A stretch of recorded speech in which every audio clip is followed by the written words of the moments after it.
ਜੀ ਅਖਤਰ ਸਾਹਿਬ।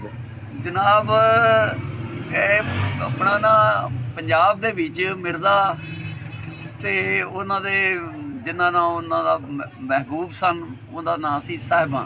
ਜੀ ਇਹ ਜਿਵੇਂ ਦੁਨੀਆ ਦੇ ਵਿੱਚ ਮਸ਼ਹੂਰ ਆਸ਼ਿਕ ਮਸ਼ਹੂਰ ਗੁਜ਼ਰੇ ਨੇ, ਜੀ ਜੀ ਹੀਰ ਰਾਂਝਾ, ਸੱਸੀ ਪੁੰਨੂ, ਲੈਲਾ ਮਜਨੂ, ਇਸੇ ਤਰ੍ਹਾਂ ਹੀ ਪੰਜਾਬ ਦੇ ਵਿੱਚ ਮਿਰਜ਼ਾ ਤੇ ਸਾਹਿਬਾਂ ਇਹਨੇ ਜੋੜੀ ਵੀ ਜਿਹੜਾ ਹੈਗਾ ਨਾ ਆਪਣਾ ਜੋੜੀ ਗੁਜ਼ਰੀ ਹੈ, ਮਸ਼ਹੂਰ ਹੈ। ਜੀ ਜੀ। ਤੇ ਇਹਨਾਂ ਦੀ ਮੁਲਾਕਾਤ ਨਹੀਂ ਸੀ ਹੁੰਦੀ, ਅੱਛਾ ਜੀ। ਤੇ ਉਹ ਇੱਥੇ ਪੰਜਾਬ ਦੇ ਵਿੱਚ ਨਾ ਉਹ ਜ਼ਿਲ੍ਹੇ ਕੁਆੜੇ ਦੇ ਵਿੱਚ ਹੈਗਾ ਹੁਜਰਾ ਸ਼ਾਹ ਮਕੀਮ, ਇੱਕ ਹਾਂਜੀ ਹਾਂਜੀ ਜੀ ਜੀ। ਤੇ ਉੱਥੇ ਇੱਕ ਬਹੁਤ ਵੱਡੀ ਗੱਦੀ ਹੈ ਜੀ ਜੀ ਤੇ ਉਹ ਪੀਰ ਬਾਬਲ ਹਕ ਸ਼ੇਰ ਕਲੰਦਰ ਜੀ ਜੀ। ਉਹ ਜੱਟੀ ਉੱਥੇ ਜਨਾਬ ਜਾ ਕੇ ਨਾ ਤੇ ਆਪਣਾ ਹਾੜਾ ਪੇਸ਼ ਕਰਦੀ ਹੈ।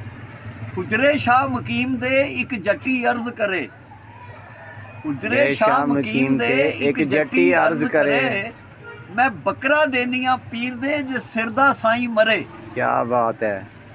ਕੁੱਲੀ ਸੜੇ ਕਰਾਰ ਦੀ ਜਿੱਥੇ ਦੀਵਾ ਨਿਤ ਬਲੇ, ਕੁੱਤੀ ਮਰੇ ਫਕੀਰ ਦੀ ਜਿਹੜੀ ਟੌਂ ਟੌਂ ਨਿਤ ਕਰੇ। ਕੀ ਬਾਤ ਹੈ। 5-7 ਮਰਨ ਗਵਾਂਢਣਾ ਤੇ ਰਹਿੰਦੀਆਂ ਨੂੰ ਤਾਪ ਚੜੇ, ਗਲੀਆਂ ਹੋ ਜਾਣ ਸੁੰਜੀਆਂ ਤੇ ਵਿੱਚ ਮਿਰਜ਼ਾ ਯਾਰ ਫਿਰੇ। ਕੀ ਬਾਤ ਹੈ, ਜ਼ਬਰਦਸਤ।